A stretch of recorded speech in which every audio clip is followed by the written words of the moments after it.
안녕하십니까. 나의 오랜 벗들이여 큰 교수입니다. 어느덧 이 늙은이가 세상 밥을 먹은 지가 꼭 100년이 되었습니다. 안세기를 하니 참으로 긴 세월 같지만 뒤돌아보니 그저 꿈결처럼 눈 깜짝할 사이에 지나가 버렸더군요. 흐르는 강물 같은 시간 속에서 제가 깨달은 아주 중요한 진리가 하나 있습니다. 우리의 인생의 전반부가 무언가를 끊임없이 곳간에 채워넣는 과정이었다면 60고개를 넘은 인생의 후반부는 비워내고 덜어내는 과정이어야 한다는 사실입니다. 지금 여러분의 삶은 어떤 모습입니까? 우리의 인생을 하루라고 친다면 60대와 70대는 황혼이 깃드는 저녁 무렵과도 같습니다. 저녁 노을이 붉고 아름답게 타오르려면 하늘이 맑고 투명해야 하지요. 마냥 먹구름이 잔뜩 기어있다면 해가 지는 순간의 그 찬란한 마지막 빛을 우리는 볼 수가 없습니다. 그런데 참으로 안타깝게도 제가 만난 수많은 노년의 벗들은 그 귀하고 아름다운 화물의 시간을 근심과 걱정이라는 시커먼 먹구름 속에서 보내고 있었습니다. 많은 분이 저를 찾아와 가슴을 치며 한탄 섞인 목소리로 이렇게 묻곤 하십니다. 교수님, 저는 평생을 소처럼 묵묵히 일만 했습니다. 가족을 위해 내 몸 부사져라 헌신했고 남에게 해코지 한 번 하지 않고 착하게 살았습니다. 그런데 도대체 왜 나이 60이 넘어서 자식들과는 남보다 못한 사이가 되어버린 것입니까? 이것이 내 전생의 업보입니까? 아니면 피할 수 없는 늙은이의 비극입니까? 그 떨리는 손을 꼭 잡고 제가 해드릴 수 있는 말은 이것뿐입니다. 버시야, 그것은 당신의 잘못이 아닙니다. 당신이 부족해서도 아니고 운명이 당신을 버려서도 아닙니다. 다만 당신이 머무는 공간, 당신이 매일 숨쉬고 잠드는 그 집의 기운이 꽉 막혀있기 때문일 수 있습니다. 사람 몸에 피가 도는 혈관이 있듯이 집에도 기운이 흐르는 길이 있습니다. 우리는 그것을 온기라고 부르지요. 집안의 중심인 것실은 좋은 기운이 드나드는 대문과 같습니다. 그런데 생기가 넘쳐야 할 이 거실에 죽은 기운을 내뿜는 물건들이 떠리를 틀고 앉아있다면 어떻게 되겠습니까? 그것은 마치 맑게 흐르는 시냇물에 썩은 나무 토막을 던져 놓는 것과 같습니다. 해안을 아끼고 물은 고여서 썩게 되지요. 집안에 놓인 물건은 단순히 물건이 아닙니다. 그것들은 저마다의 기운을 품고 있습니다. 이미 수명을 다한 물건, 슬픈 사연이 깃든 물건, 생명력이 없는 죽은 물건들은 주인인 여러분의 생기를 거머리처럼 쪽쪽 빨아먹습니다. 그렇게 기운이 빠지니 재물이 모일 리가 없고 마음이 탁해지니 곁에 있던 사람도 떠나가는 것입니다. 오늘 저는 100년을 살아온 눈으로 여러분의 거실을 한번 들여다보려 합니다. 혹시 여러분은 아까워서 혹은 옛 추억이라서라는 핑계로 여러분의 앞길을 가로막는 장애물들을 껴안고 살고 계시지는 않습니까? 가난을 부르고 외로움을 불러오는 그 세 가지 죽은 물건이 무엇인지 지금부터 저와 함께 하나하나 짚어보도록 합시다. 마음을 편안하게 비우고 제 이야기를 천천히 들어주십시오. 첫 번째로 여러분이 당장 거실에서 찾아내어 없애야 할 물건은 바로 원한과 슬픔이 서린 기억의 조각들입니다. 제가 100년을 살아오며 수많은 사람의 성공과 실패를 지켜보았습니다. 그 중에서도 유독 말년이 쓸쓸하고 재물이 모이지 않으며 자식들과의 인연마저 끊겨 고독하게 늙어가는 이들의 지배는 공통적인 특징이 하나 있었습니다. 바로 거실 한 구석 혹은 아주 잘 보이는 곳에 과거의 아픔을 떠올리게 하는 물건을 마치 신주단지처럼 모시고 있다는 점이었습니다. 제 오랜 법 중 한 사람의 이야기를 들려드리겠습니다. 어느 날 그 친구 집에 갔다가 거실 정중앙에 놓인 기이한 도자기 하나를 보았습니다.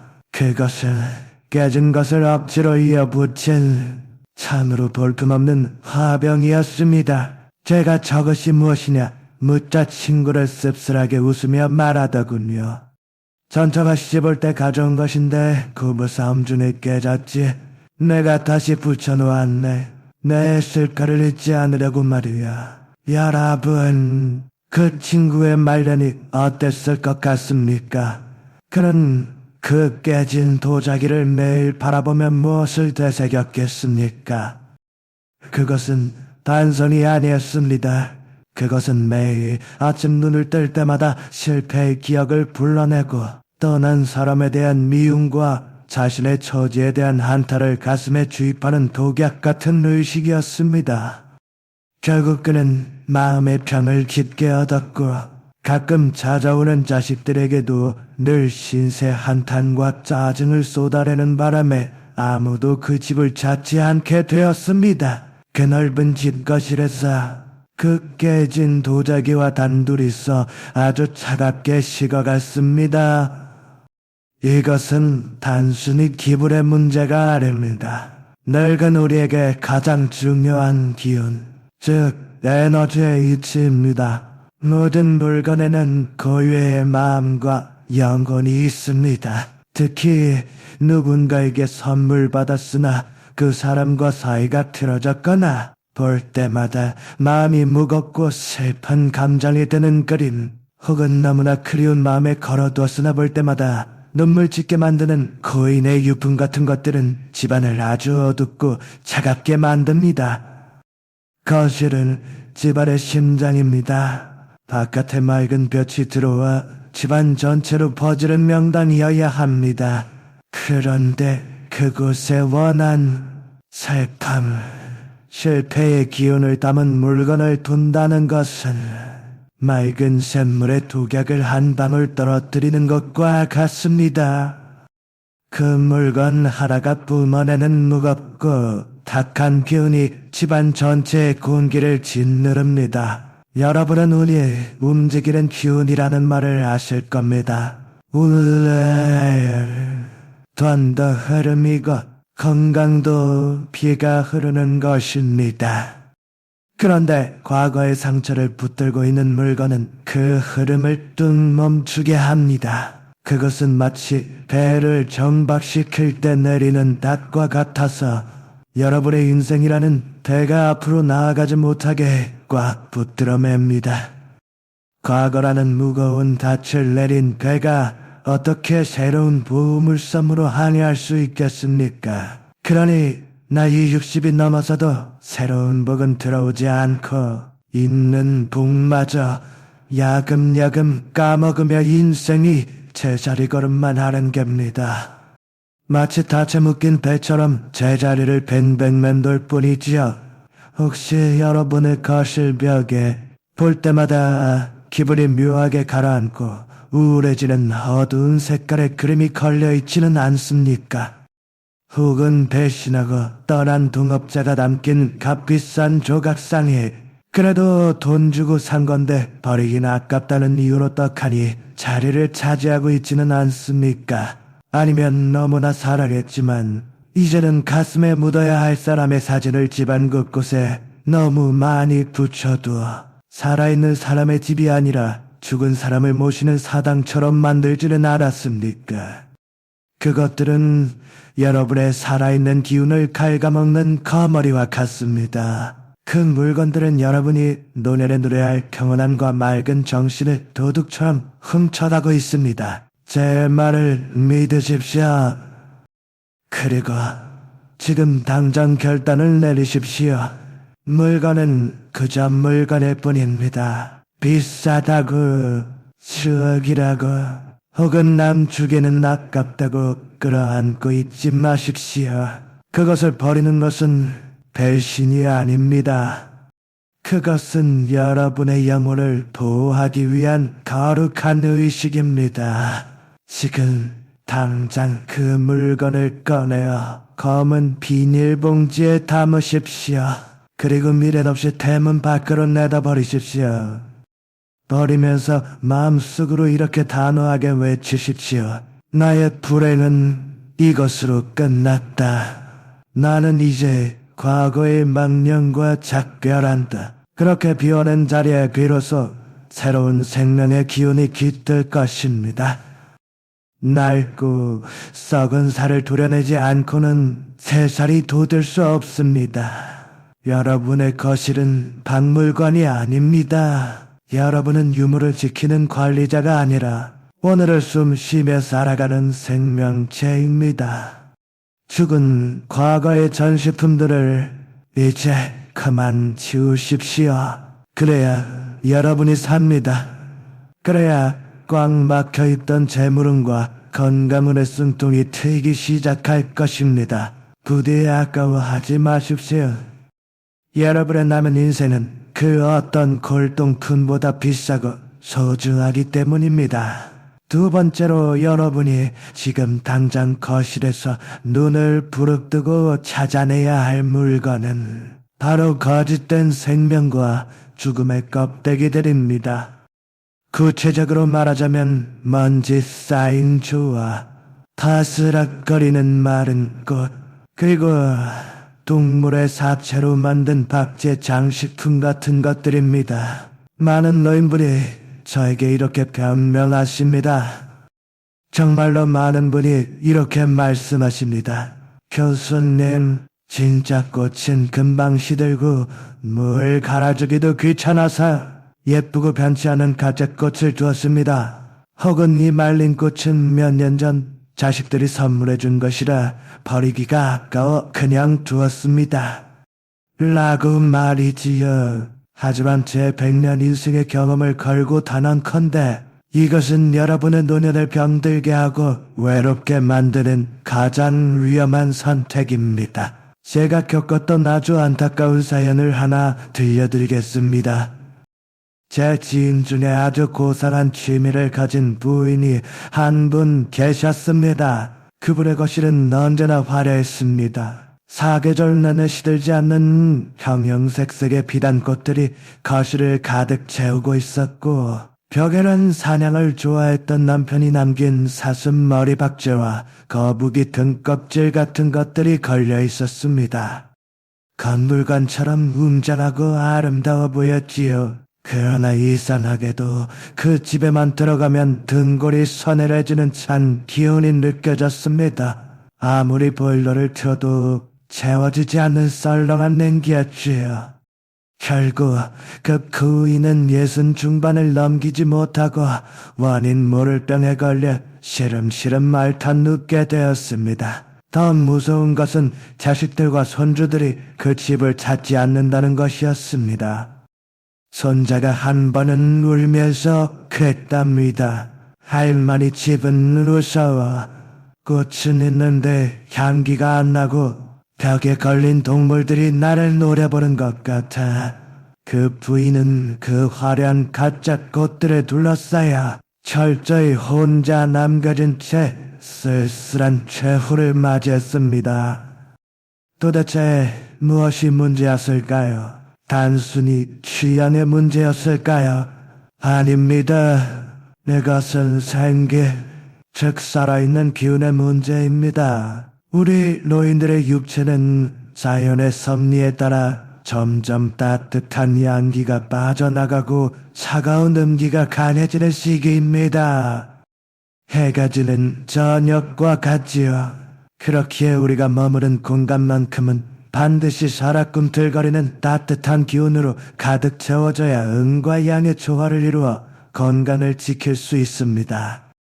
그런데 가짜 꽃인 조화는 무엇입니까? 그것은 생명이 없는 차가운 플라스틱 덩어리일 뿐입니다. 겉모습은 꽃이지만 숨을 쉬지 않고 물을 빨아들이지도 못합니다. 풍수적으로 보았을 때 이것은 거짓된 마음과 속임수를 상징하기도 합니다.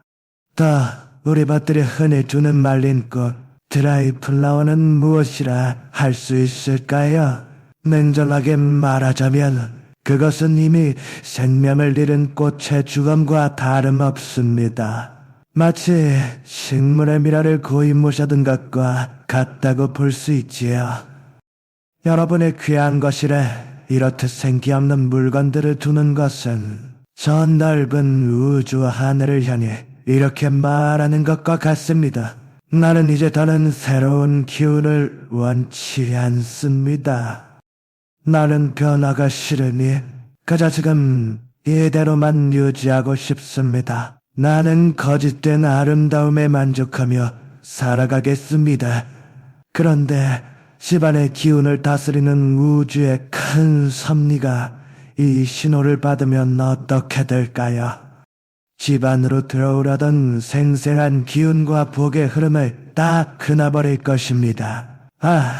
이 집은 이미 죽어있는 공간이구나 하고 말이지요.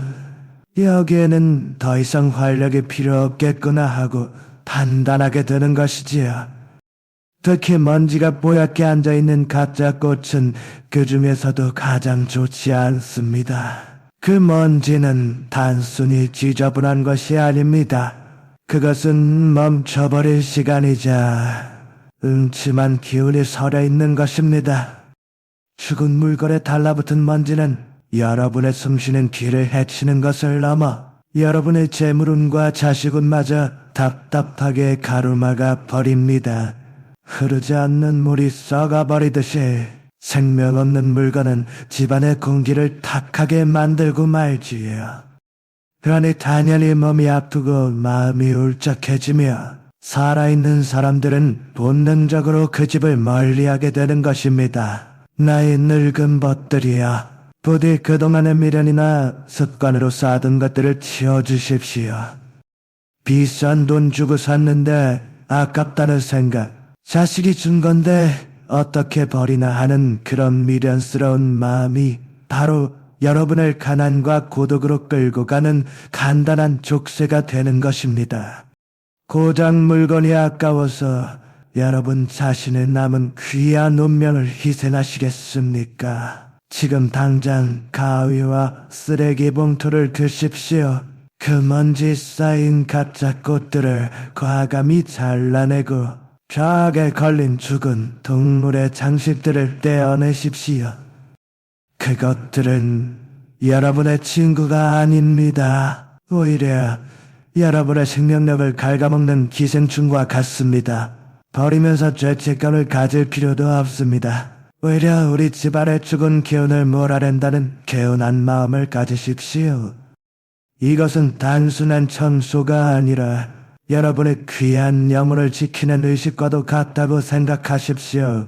그리고 그 빈자리에 작은 유리병 하나를 넣어두고 들에서 꺾어온 가나지 풀 한 줄기라도 좋으니 살아있는 식물을 한번 꽂아보십시오.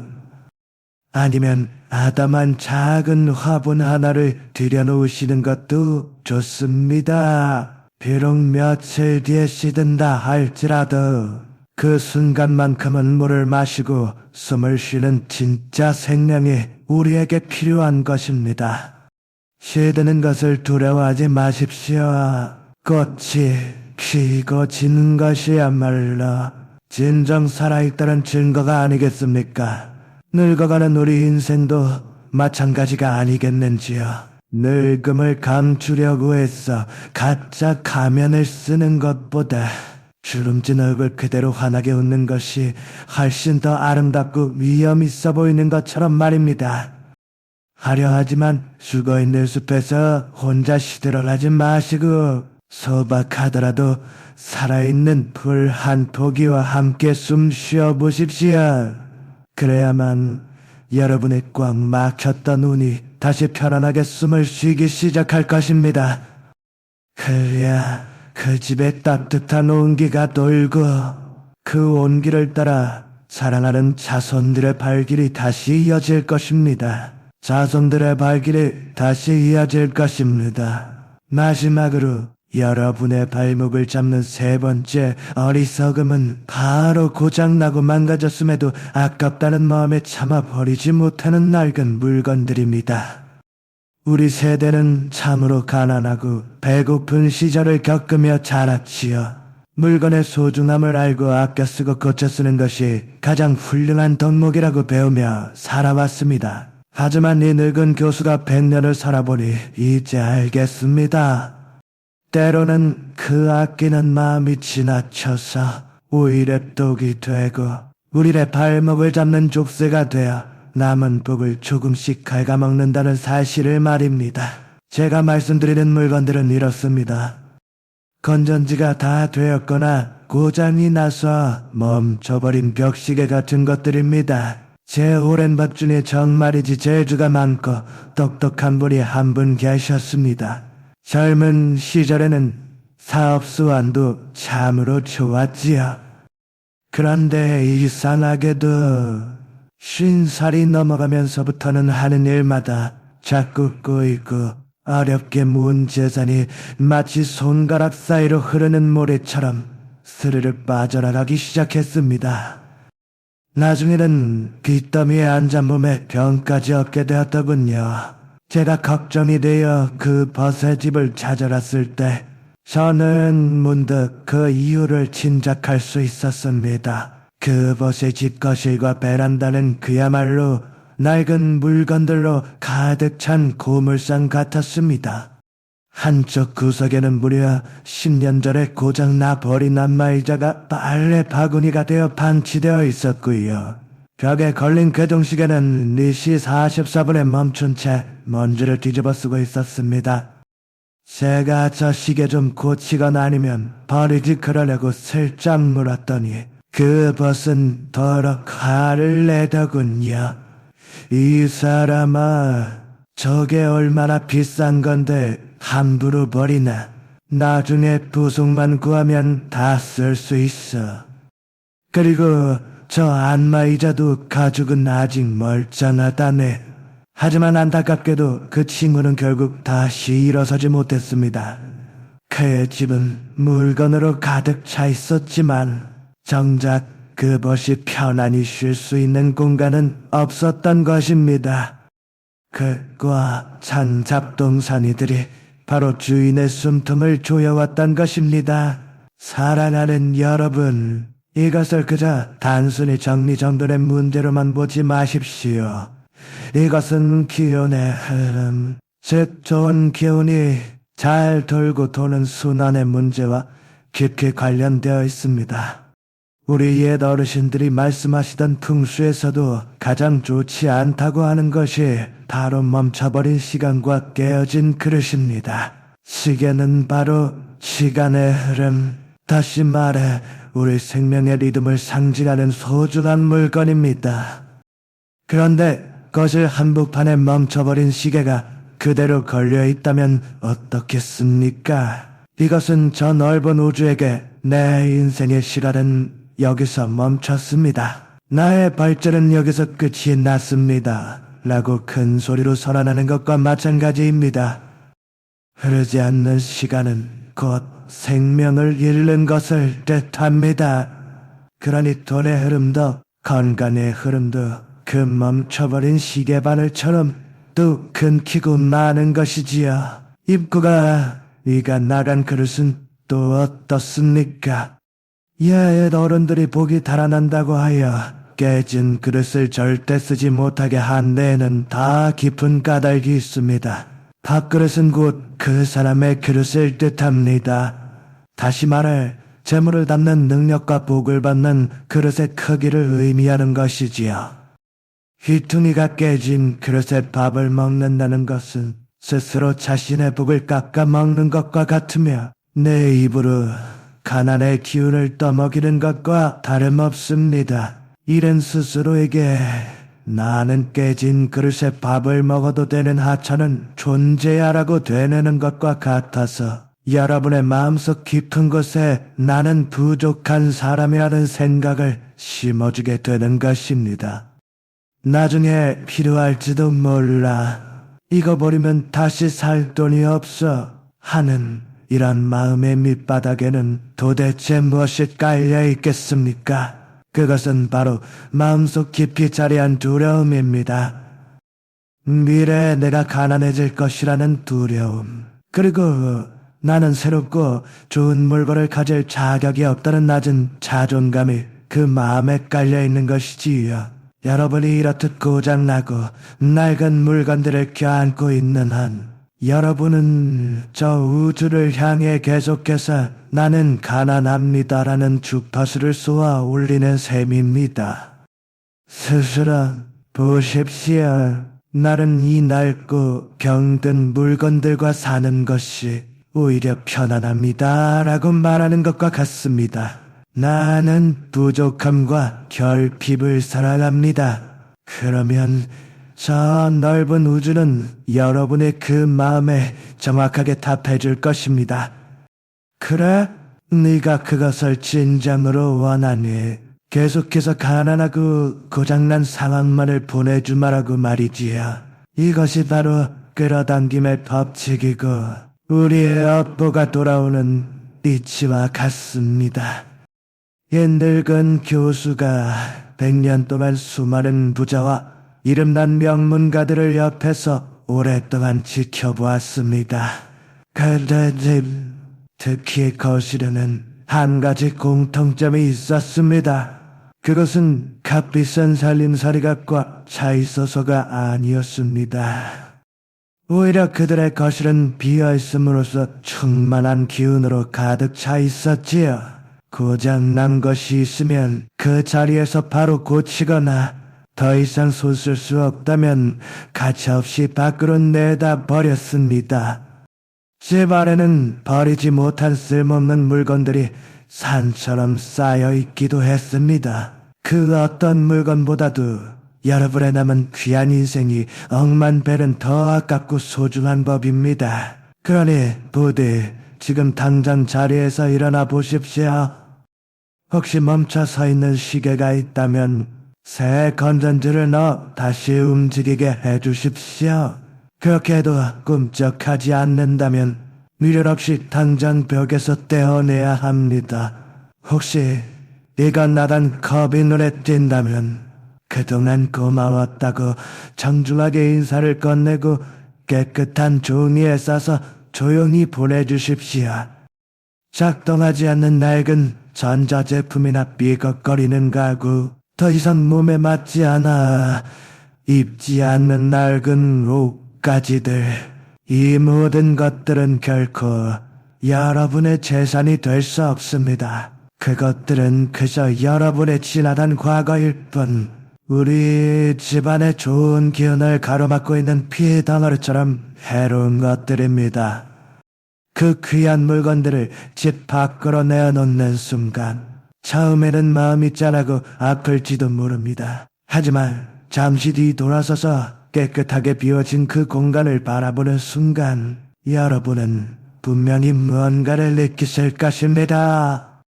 마치 가슴속에 꽉 막혀있던 무거운 짐이 쑥 내려가는 듯한 시원함과 묵은 체증이 해결된 듯한 시원하고 상쾌한 기분을 말이지요. 텅 비워야 비로소 새로운 것으로 채워지는 법입니다. 이것이야말로 세상 만고불변의 흔들림 없는 진리입니다. 오랜 시간 고여있는 물을 퍼내야 비로소 맑은 샘물이 솟아나는 것과 같습니다. 낡고 병든 기운을 시원하게 몰아내야 그 빈자리의 건강과 재물은 물론 사랑하는 자식들의 맑은 웃음소리가 스며들 수 있는 것입니다. 부디 더 이상 물건의 노예가 되지 마시고 그 소중한 공간의 진정한 주인이 되어 주십시오. 그래야 여러분의 황혼이 비로소 존엄하고 아름답게 빛날 수 있을 것입니다. 나의 늙은 벗들이여, 오늘 저와 함께 집안 곳곳을 살펴보며 마음이 조금은 복잡하셨으니까 혹시 그동안 내가 소중히 끌어안고 살았던 많은 것들이 오히려 나의 복을 막고 있었다는 사실에 가슴이 철렁 내려앉지는 않으셨는지요. 부디 스스로를 너무 자책하지는 마십시오. 우리는 그저 주어진 삶을 열심히 살았을 뿐이고 사람이나 물건에 대한 정이 많아 참아 버리지 못했을 따름입니다. 하지만 이제 우리는 한 가지 소중한 것을 깨달았습니다. 나이 60이 넘고 70이 넘은 이 화문의 시기가 인생의 막다른 골목이 아니라 진정한 나 자신을 찾아가는 가장 고요하고 아름다운 시간이라는 사실을 말입니다. 그리고 그 참된 아름다움은 무엇인가를 더 많이 채우는 것이 아니라 용기 있게 과감하게 비워내는 것에서 시작된다는 것을 말이지요. 많은 어르신이 홀로 남겨지는 것을 두려워하십니다. 물건을 다 버리고 텅 빈 방에 홀로 남겨지는 것을 걱정하시지요. 그 고요함이 너무 무서워서 텔레비전을 크게 틀어놓고 자식에게 전화를 걸어 하소연하시기도 합니다. 하지만 나의 벗들이여, 이제는 생각을 조금 바꾸어 보셔야 할 때입니다. 외로움과 고독은 그 의미가 엄연히 다른 것입니다. 외로움은 다른 사람이 너를 찾아오지 않아서 괴로워하는 마음의 비극이지만 고독은 내가 스스로 선택한 더없이 고귀한 나만의 자유인 것이지요. 다른 사람의 시선, 세상의 시끄러운 소음, 자식에 대한 걱정, 이 모든 것에서 벗어나 온전히 나 자신이라는 우주와 마주하는 시간, 그것이 바로 화물에 찾아오는 고귀한 고독인 것입니다. 부디 텅 비어있는 것을 너무 두려워하지 마십시오. 그 빈 공간은 결코 쓸쓸한 적막함으로 채워진 것이 아니라 오히려 신선하고 평화로운 침묵으로 가득 차 있는 곳입니다. 오랜 시간 함께했던 물건들이 사라진 그 자리에 비로소 여러분의 영혼이 편안하게 쉴 수 있는 넉넉한 의자가 놓이는 것입니다. 그러니 이제부터는 혼자서 고요하게 보내는 시간을 마음껏 즐겨보십시오. 그것을 고독한 비참함이라고 부르지 마시고 고독한 황홀함이라고 불러주십시오. 그리고 이 늙은 교수가 여러분께 꼭 간절히 당부드리고 싶은 한 가지 말씀이 더 있습니다. 부디 혼자 계시다고 해서 여러분 자신을 함부로 대하거나 소홀히 여기지 마십시오. 늙은이가 혼자 밥 먹는데 뭐 대충 물 말아 먹지 하고 생각하지 마십시오. 특별히 나갈 데도 없는데 무릎 나온 바지나 대충 입고 있지 뭐 하고 생각하실 수도 있겠지만 제발 그러지 마십시오. 그것이야말로 우리 소중한 운명을 스스로 바닥에 내던지는 것과 같습니다. 비록 아무도 보는 사람이 없을지라도 여러분 자신을 이 세상에서 가장 귀한 손님처럼 극진히 대접해 주셔야 합니다. 단순하게 혼자 드시는 밥상이라 하더라도 찬장에서 아껴뒀던 가장 좋은 그릇을 꺼내야 정갈하게 음식을 담아보십시오. 먼 훗날 귀한 손님이 오면 쓰려고 깊숙이 넣어두었던 그 예쁜 찻잔을 오늘 당장 꺼내야 오직 여러분 자신을 위해서 따뜻한 차 한 잔을 따라 보십시오. 이 세상에 여러분 자신보다 더 귀하고 소중한 손님은 단 한 사람도 없기 때문입니다.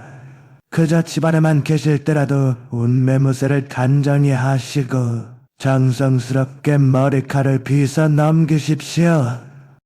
내가 나 자신을 먼저 귀하게 여겨야만 집안을 흐르는 좋은 기운도 비로소 나를 진정한 주인으로 섬기고 따르는 법입니다. 스스로를 아끼고 존경하는 마음을 가질 때야 노년의 품격이 비로소 완성되며 밖으로 멀리 날았던 복들도 다시 제 발로 여러분을 찾아 들어오게 됩니다. 이제 저희 긴 이야기가 끝나고 나면 천천히 자리에서 일어나셔서 거실로 한번 나가 보십시오. 그리고 전과는 다른 새로운 마음으로 여러분의 소중한 공간을 찬찬히 한번 둘러보십시오. 이미 생명을 다해 죽어버린 물건이나 나를 자꾸 슬프게 만드는 것들, 그리고 고장나서 멈춰버린 물건들이 눈에 띄거든. 큰 용기를 내어 시원하게 작별을 구해보십시오. 그 낡은 것들을 멀리 떠나보내는 일은 결코 무언가를 잃어버리는 상실이 아닙니다. 그것은 오직 여러분의 남은 귀한 생애를 위해 더 맑고 아름다운 자리를 마련해주는 일입니다.